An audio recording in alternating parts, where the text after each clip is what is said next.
What's up everyone? Welcome back to the channel. Last class में मैंने आप लोगों को एडमिशन में ही कुछ इंपॉर्टेंट क्वेश्चंस कराए थे गुडविल रिलेटेड।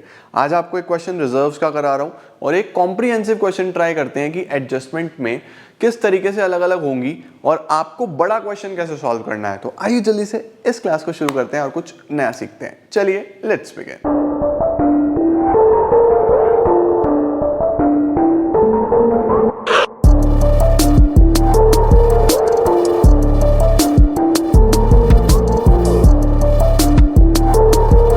आइए जी शुरू करते हैं हम एक शानदार से क्वेश्चन के साथ। क्वेश्चन है Ram and Mohan were partners in a firm sharing profits in the ratio 4:1। Ram Mohan दो पार्टनर्स हैं जिनका रेशो है 4:1। On 1st March they admitted Sohan as a new partner for 1/3 share. Sohan को लेके आए 1/3 शेयर के लिए। They fix the new profit sharing ratio as 4:3। Old ratio 4:1, new ratio 4:3।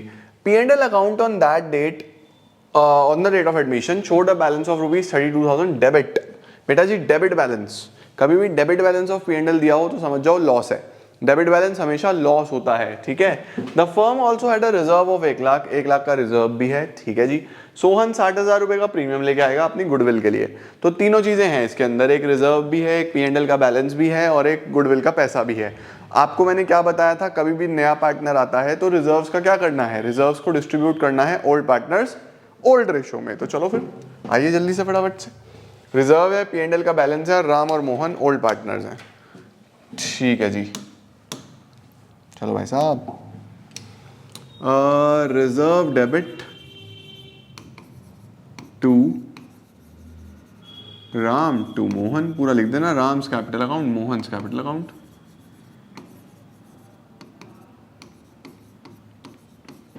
ठीक है जी। और जो P&L का बैलेंस है, डेबिट बैलेंस है, वो लॉस है, उसके लिए Ram debit, Ram's capital account debit, Mohan's capital account debit,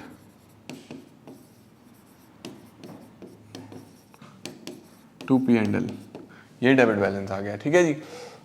1 lakh रुपए का रिजर्व था, 1 लाख रुपीस का रिजर्व है और 32,000 रुपीस का डेबिट बैलेंस है। 32,000 रुपीस का डेबिट बैलेंस है। ओल्ड रेशो क्या है इनकी, आई गेस 4:1, यस।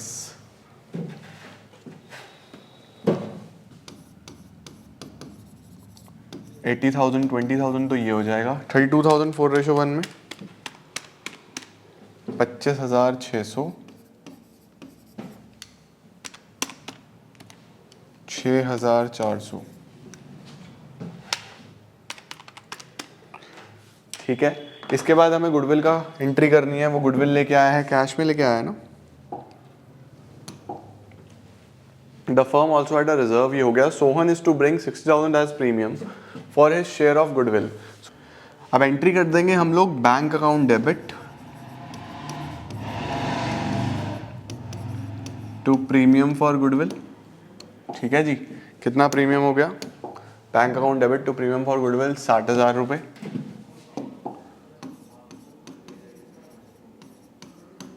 और ये जो प्रीमियम है ये डिस्ट्रीब्यूट होगा सेक्रीफाइसिंग पार्टनर्स में। तो पहले सेक्रीफाइसिंग देखना पड़ेगा, कौन सेक्रीफाइस कर रहा है। तो हमारे पास पार्टनर्स ओल्ड रेशो था 4:1, न्यू था 4:3। Ram Mohan Sohan 4:3, Ram Mohan Sohan. Old ratio minus new ratio 4:3। 4/9, 2/9, 3/9। Old ratio है 4:1, 4/5, 1/5। एलसीएम 45, यही ले लो। और 9 × 4 36 - 20, 9 - 10। और ये तो 0 - 3/9, इसको भी 45 बना लेंगे हम।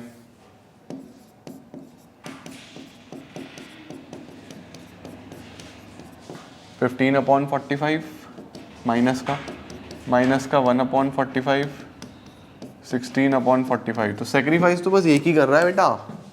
इंपॉर्टेंट बात इसके अंदर, सेक्रीफाइस सिर्फ एक कर रहा है राम, दूसरा तो सेक्रीफाइस ही नहीं कर रहा। मोहन तो सेक्रीफाइस ही नहीं कर रहा है। तो इसका मतलब ये जितना भी प्रीमियम आया है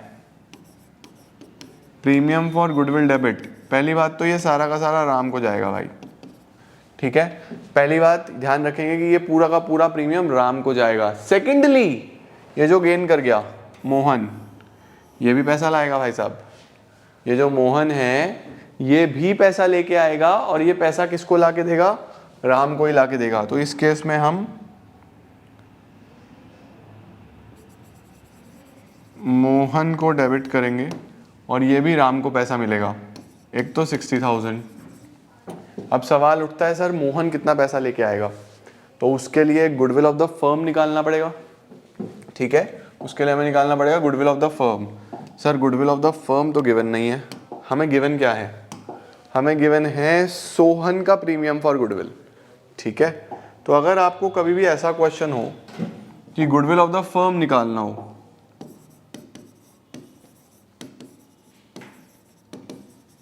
तो याद रखना premium for goodwill multiplied by reciprocal of new partners share,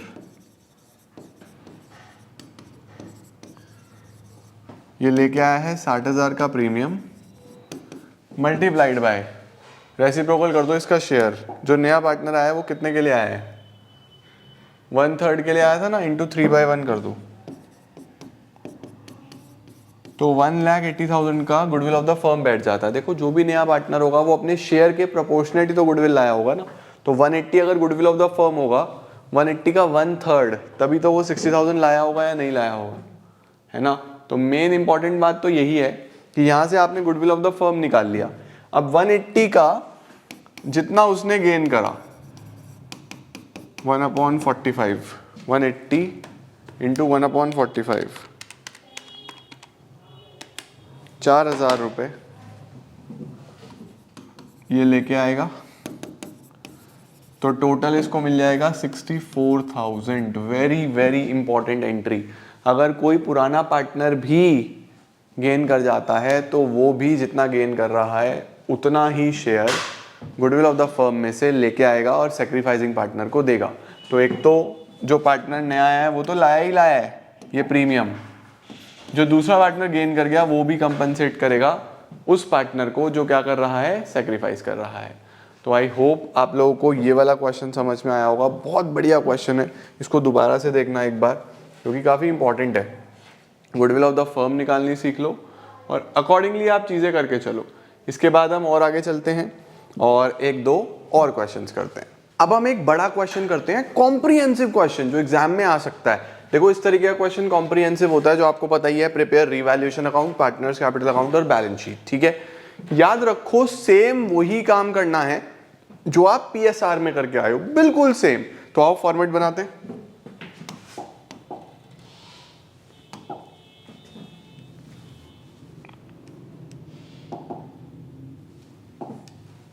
revaluation account,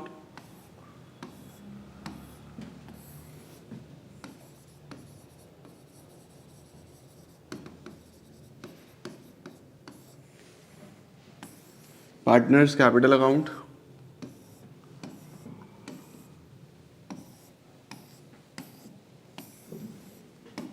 और बैलेंस शीट।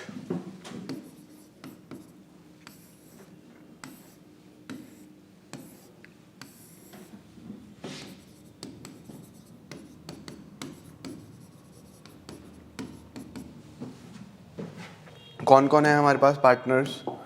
हमारे पास पार्टनर्स हैं ए और बी पहले से हैं और सी नया पार्टनर आ रहा है, ठीक है। तो ए बी सी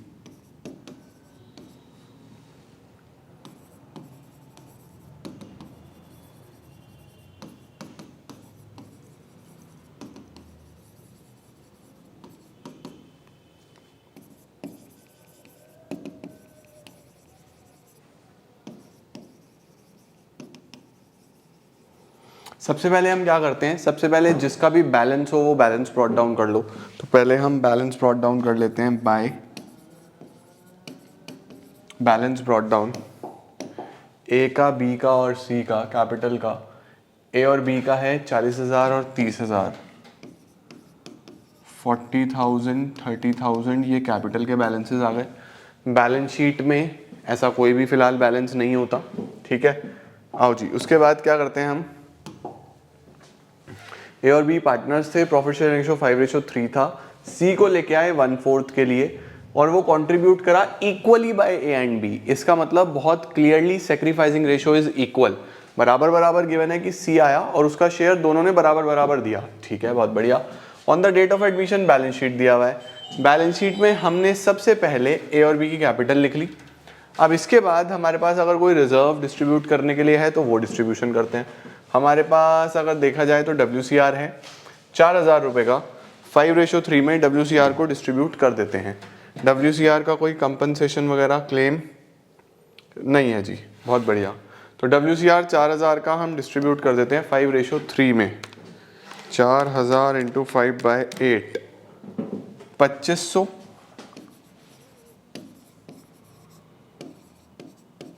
और 1500। लो जी, ये भी काम हो गया। और क्या क्या एडजस्टमेंट्स हैं जी, बस और तो कुछ डिस्ट्रीब्यूट करने वाला, राइट ऑफ करने वाला नहीं है, ठीक है। आओ जी, terms of C's admission were as follows. C will bring 30,000 for his share of capital and goodwill. C will bring 30,000 for his share of capital and goodwill. इसका मतलब bank account debit to C's capital to premium for goodwill, 30,000 दोनों के हैं। अभी कौन सा कितना है उसके लिए हमें आगे क्वेश्चन पढ़ना पड़ेगा। तो bank account debit to C's capital to premium for goodwill. अब हम देखते हैं जी आगे क्या है। The goodwill of the firm has been valued at 3-year purchase of average profit of average super profit of the last 4 years। Average profit 20,000 है, normal profit 12,000 है। लो जी, अब ये चीज़ आप यहीं के यहीं नोट डाउन कर लेना, क्योंकि मैं इसको यहीं के यहीं सॉल्व कर रहा हूँ, अगले पेज पे नहीं ले जा पाऊंगा। तो अगर हमें गुडविल निकालनी है तो goodwill is 3-year purchase of super profit, 3 × super profit. और सुपर प्रॉफिट कैसे निकलेगा, average profit minus normal profit. Average profit जो है वो 20,000 है और नॉर्मल प्रॉफिट जो है वो 12,000 है। तो 20 - 12 8,000 का सुपर प्रॉफिट आ गया। 3 × 8,000 24,000 रुपये की गुडविल ऑफ द फर्म आ गई। इसका स्क्रीनशॉट यहीं के यहीं ले लेना। 24,000 का गुडविल ऑफ द फर्म आ गया।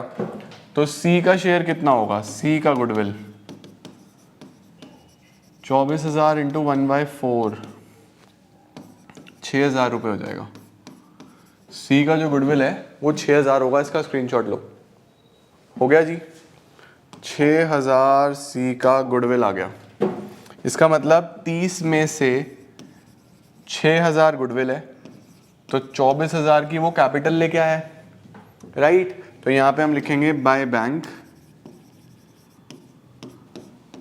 24,000 रुपीज़ की कैपिटल, ठीक है जी। और जो ये प्रीमियम है, premium for goodwill debit to A to B, दोनों में डिस्ट्रीब्यूट होगा, क्योंकि ऊपर ही गिवन था क्वेश्चन में कि दोनों ने बराबर बराबर सेक्रीफाइस कराए। तो 6,000 बराबर बराबर 3,000 3,000, वो इधर आ जाएगा बाय प्रीमियम फॉर गुडविल 3,000 3,000। इसके बाद क्या है नेक्स्ट,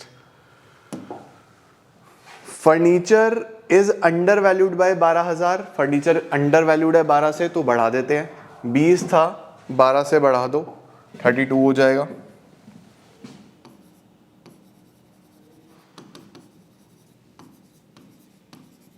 बीस था 12,000 से बढ़ा रहे हैं हम तो फायदा हो रहा है। बाय फर्नीचर 12,000 रुपये से हमने बढ़ा दिया। इसके बाद क्या है, value of stock is reduce to 13,000। Stock की वैल्यू 13,000 कर दी जाए। स्टॉक 15 था, 15 से 13 कर दो, ठीक है। स्टॉक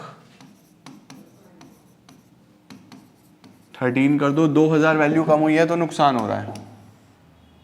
2,000 वैल्यू कम हुई है तो नुकसान हो रहा है। टू स्टॉक 2,000 रुपये ये आ गए। उसके बाद क्या है जी, उसके बाद है provident fund is to be raised by 1000, PF 1000 से बढ़ा दो, पीएफ 10,000 है, अब 11,000 कर दो, पीएफ 11,000 हो गया जी, लाइबिलिटी बढ़ गई तो इधर बढ़ती है लाइबिलिटी टू पीएफ 1000 से हमने ये बढ़ा दिया।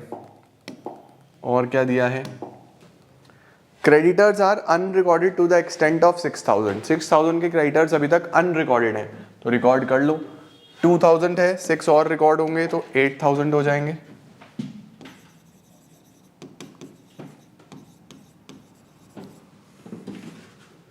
क्रेडिटर्स, फिर लाइबिलिटी बढ़ रही है 6,000। सभी एडजस्टमेंट हमारे हो चुके हैं, बस अब सिंपली आपको क्या करना है, रिवैल्यूएशन से प्रॉफिट या लॉस, हमारे पास 12,000 इधर है, 12,000 माइनस 9, 3,000 रुपीज़ का प्रॉफिट आ रहा है टू प्रॉफिट। इसको हम 3,000 को 5:3, 3,000 इंटू 5/8, 1875, 1125, बिल्कुल सही। By revaluation, full form use करना please, profit transfer to A और बी, ए में हमने ट्रांसफ़र करा 1875 और 1125, ओल्ड पार्टनर्स ओल्ड रेशो में प्रॉफिट ट्रांसफ़र हो जाता है, ठीक है। बस अब बैलेंस निकालना है, to balance carried down partners का, सी का तो बस 24,000 रुपये आ जाएगा, 30,000, 33,000, 34,000, 35,000, 35,625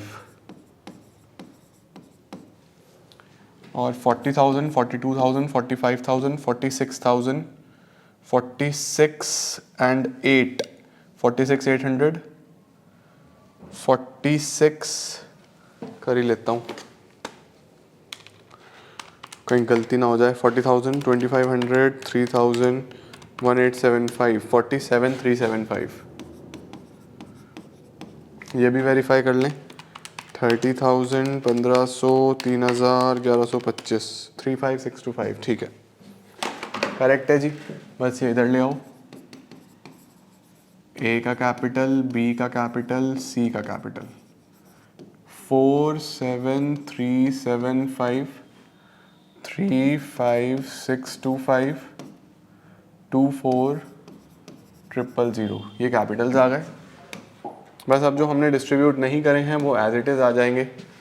machinery 30,000, furniture stock debtor bank, bank में 6,000 पहले से थे, 30,000 और लेके आया था वो, तो 36 बैंक में हो जाएंगे। बैंक में 36,000, मशीनरी कितना था जी, मशीनरी 30,000, स्टॉक फर्नीचर हो गया है, debtor machinery 30, debtor 15, machinery 30, debtor 15। चलो जी लाइबिलिटी साइड में चेक कर लो, लाइबिलिटी में कैपिटल्स हो गए, WCR बढ़ गया, क्रेडिटर्स और पीएफ, बस यही सब है। बस अब आपको बैलेंस शीट टैली करना है, यहाँ प्लीज़ टोटल भर लेना, यहाँ पे प्लीज़ टोटल फिल कर लेना, यही सेम यही टोटल आ जाएगा, ठीक है। और इधर भी ये 12,000 ही आएगा। ये पार्टनर्स कैपिटल अकाउंट है, रिवैल्यूएशन है, बैलेंस शीट है, इतना तो पता है ना आप लोगों को। चलो 11,000, 8,000, 4,7,375, 3,5,625, 24,000, 1,26,000 इधर आ रहा है। इधर देखें अगर हम 13,000, 32, 36, 30 और 15, 126 इधर आ रहा है। लो जी, इस तरीके से हमारे पास पूरा एक कॉम्प्रिहेंसिव क्वेश्चन होता है when it comes to admission of a partner. तो मुझे उम्मीद है आपको ये भी समझ आया होगा। बस नया क्या है, सिर्फ इसके अंदर गुडविल का ट्रीटमेंट, बाकी सब वही है जो आप change in profit sharing ratio में करके आए हो, सब सिर्फ गुडविल का ट्रीटमेंट नया है, वो आपको ध्यान से देखना है, वो आपको आना चाहिए। अदर देन दैट आपको कोई भी प्रॉब्लम आने वाली नहीं है। पूरे क्वेश्चन का स्क्रीनशॉट लेना है, ले लो। अगली क्लास में मैं आपको और कॉम्प्रिहेंसिव क्वेश्चंस कराता हूँ और एडजस्टमेंट्स ऑफ कैपिटल सिखाता हूँ। एडमिशन खत्म है, पार्टनरशिप ही है जो सबसे ज़्यादा टाइम लेगी, इसके अलावा कोई भी बुक बिल्कुल भी टाइम नहीं लेगी, सभी किताबें फटाफट होती चली जाएंगी। तो इसको मेरे साथ साथ थोड़ा टाइम लगा लो, कर लो, सारी चीज़ें हो जाएंगी। मिलता हूँ बहुत जल्द नई वीडियोज़ में। टिल देन अच्छे से पढ़ते रहो, keep growing and keep glowing.